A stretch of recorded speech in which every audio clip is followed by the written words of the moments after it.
l'exposition s'intitule Taille douce, ce qui est un titre à plusieurs entrées ou à plusieurs sens. Taille douce, ça fait déjà référence à une technique de gravure simple où on grave directement dans la plaque. Il n'y a pas de gravure en particulier dans l'exposition, mais c'était cette idée d'une technique un petit peu passée et néanmoins extrêmement qualitative qui m'intéressait. Taille douce, ça fait évidemment d'autant plus référence à une pluralité d'échelles de manipulation, d'échelles de sculpture.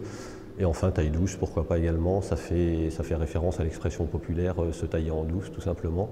Et cette idée d'avoir plusieurs significations, plusieurs portes d'entrée pour le titre, c'est un petit peu aussi ce que je voulais pour l'exposition, que j'ai un peu pensé comme une sorte de déambulation, au travers précisément de ces différences, de ces écarts entre les façons de procéder, les échelles des sculptures, les échelles à la fois de manipulation, mais aussi d'appréhension pour les spectateurs. Cette question d'échelle, elle est également au centre de ce qui se passe dans la première salle, la grande salle qui sert d'une certaine manière de générique à l'exposition. Il s'agit d'une série qui s'intitule Pagliacci. Pagliacci, c'est le titre d'un opéra de la fin du XIXe siècle, pardon. Et Pagliacci, qui signifie paillasse littéralement en italien, c'est aussi le nom d'un personnage de cet opéra qui est un clown en l'occurrence et qui organise ses gags de manière à stigmatiser la vérité des actes du quotidien. Et d'une certaine manière, ça me semblait un titre assez juste par rapport à ce que j'essayais de faire sur ces petites sculptures, donc, qui ont la particularité d'être toutes sur des paillassons. Le paillasson, il a une double fonction.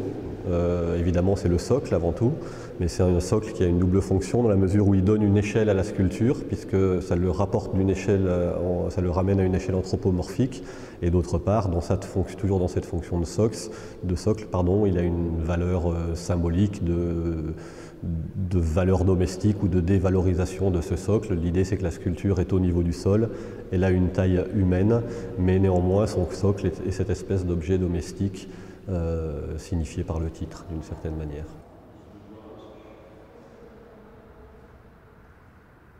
L'idée, c'est que je travaille beaucoup par écart, c'est-à-dire que je considère que d'une manière générale, le travail artistique, c'est un petit peu définir une sorte de territoire, donc chaque expérience, chaque pièce serait un jalon.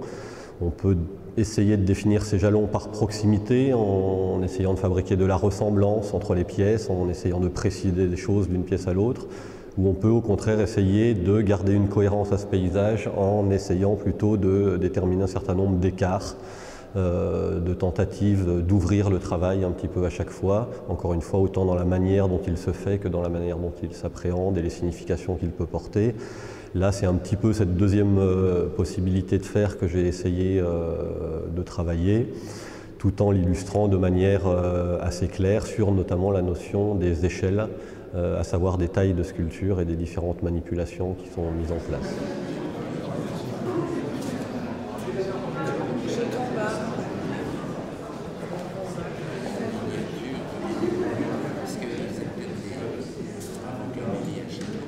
Effectivement, ce projet s'intitule la constante des variables. C'est un terme un petit peu générique a priori, mais qui permet de donner un petit peu les deux grandes lignes du projet qui sont effectivement la constante, c'est un petit peu les choses qui se font en continu. Alors ça, on peut parler juste du temps et de la question de la mémoire. Et puis les variables, c'est tous les paramètres qui font que un projet évolue, des œuvres se créent ou les rencontres se font, enfin tout ce qui à l'endroit d'une exposition arrive, quoi.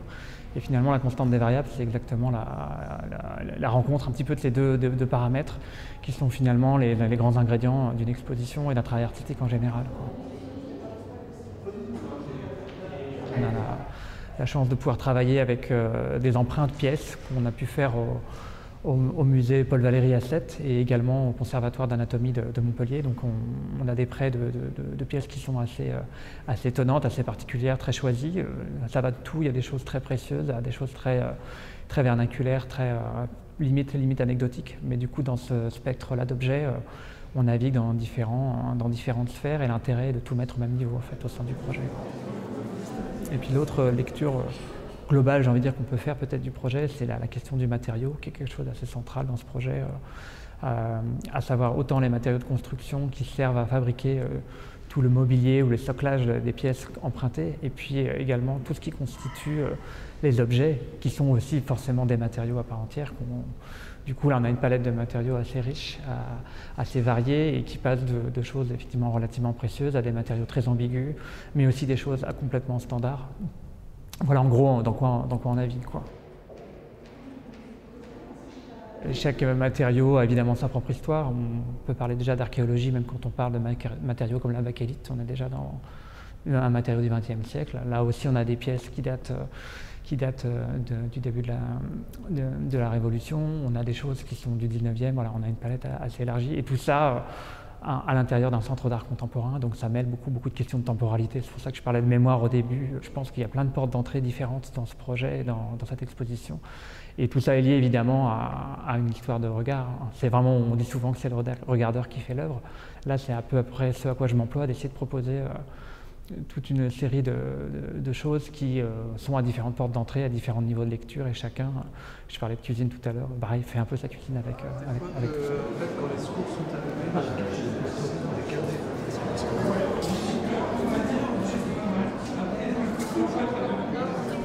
donc c'est un photogramme de 26 mètres de long. Un photogramme, c'est une image réalisée sans appareil photo ni négatif, réalisée avec simplement de la lumière. Et ce photogramme représente une moto qui apparaît sur le papier en réserve, c'est-à-dire que sa forme se détourne en blanc. Donc la moto apparaît sur une extrémité du papier et elle semble s'élancer sur une route qui est symbolisée par cette bande de papier de 26 mètres de long. Et sur cette route, sur ce papier, eh bien, on voit en négatif la trace lumineuse du phare de la moto, puisque le phare de la moto a été projeté sur le papier photosensible vierge et a donc formé, constitué un faisceau lumineux qui est un dégradé de noir et de gris et de blanc. L'éclairage de la salle comporte également 7 ampoules inactiniques rouges qui évoquent à la fois le labo photo et elles évoquent également les signes routiers. Ce qui m'intéresse là-dedans, c'est que la moto est un véhicule de vitesse et que le médium photographique est lui-même un médium de la vitesse, puisqu'il réagit très vite à la lumière. Tout photogramme est une pièce unique qui sera détruite à la fin de l'exposition, puisque là elle a été collée directement sur le mur, donc elle sera à la fin de l'exposition arrachée, elle disparaîtra.